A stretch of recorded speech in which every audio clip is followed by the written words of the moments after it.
Hello there, welcome back to this cheeky little bonus episode of the Little Moves Big Careers podcast, the no fluff guide to building a bold career one savvy move at a time. I'm Caroline Esterson, career strategist and sticker of brilliant people and your co-pilot through the chaos of real world careers. And today, well, it's a doozy. We're talking managers. You know, the ones who want to be called leaders but haven't quite earned the badge yet. So this one's for anyone who's ever felt ready, brilliant, showing up only to be left dangling while the person with the keys to your career can't seem to find the damn door. But I promise you, we're not here to moan.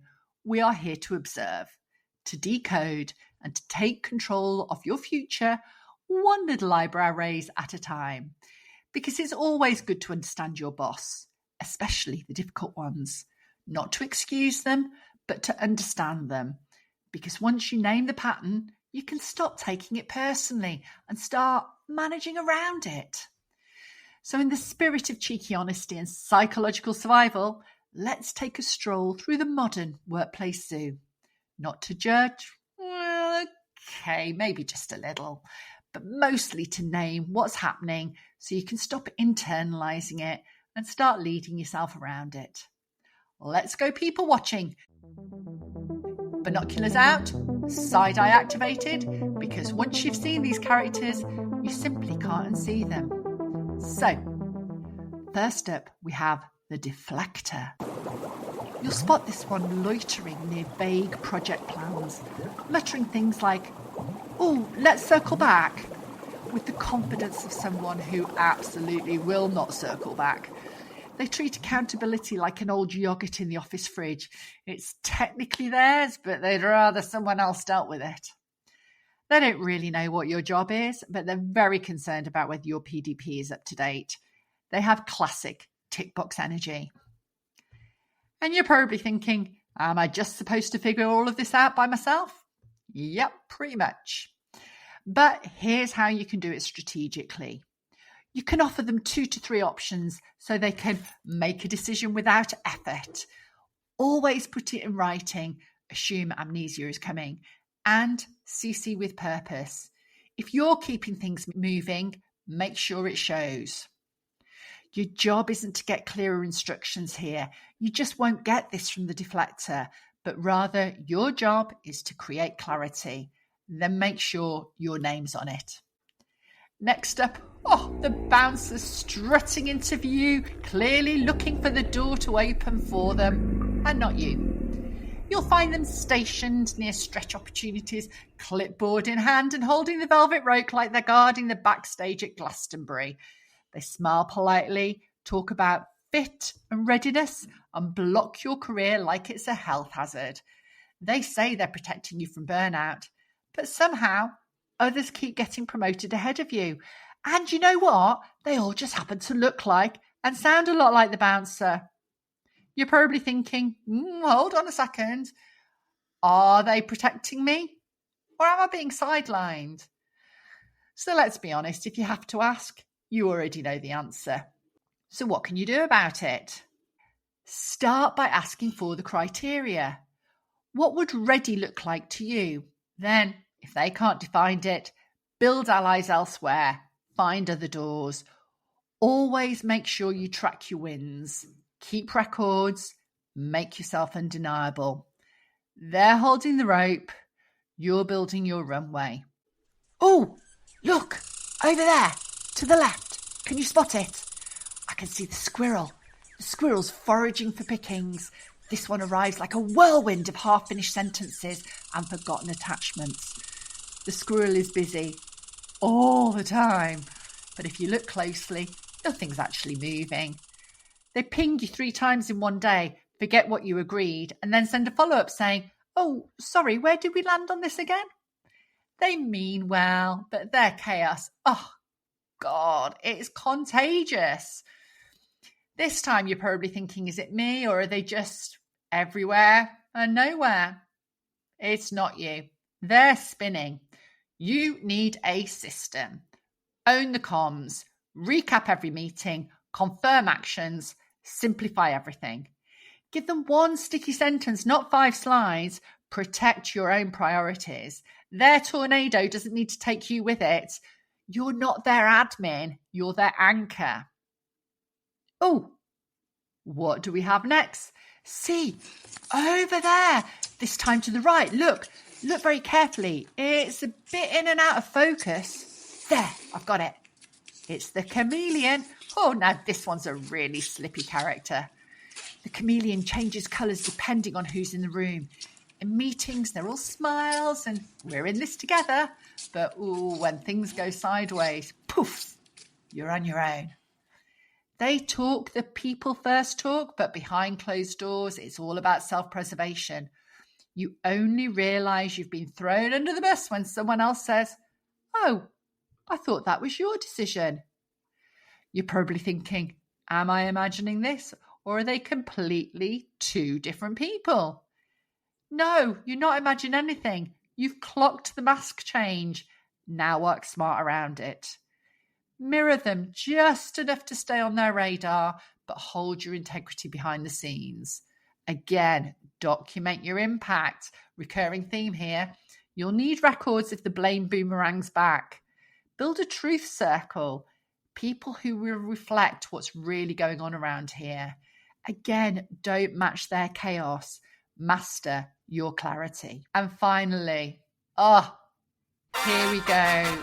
This is the one we've been waiting for, and I promise you the wait is worth it.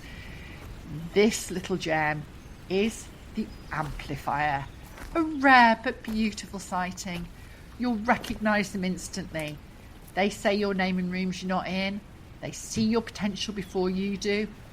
They give you feedback that sharpens you, not shames you. And yet, they'll bring snacks and buy the first round. They are the managers who don't just lead. They amplify. Their ego is parked at the door. They share the credit. They create space, not just for your work, but for your voice too. You're probably thinking, do these people even exist? Yes, they do. And if you've got one, celebrate them like they're a solar eclipse and a Taylor Swift ticket wrapped in one incredible gift.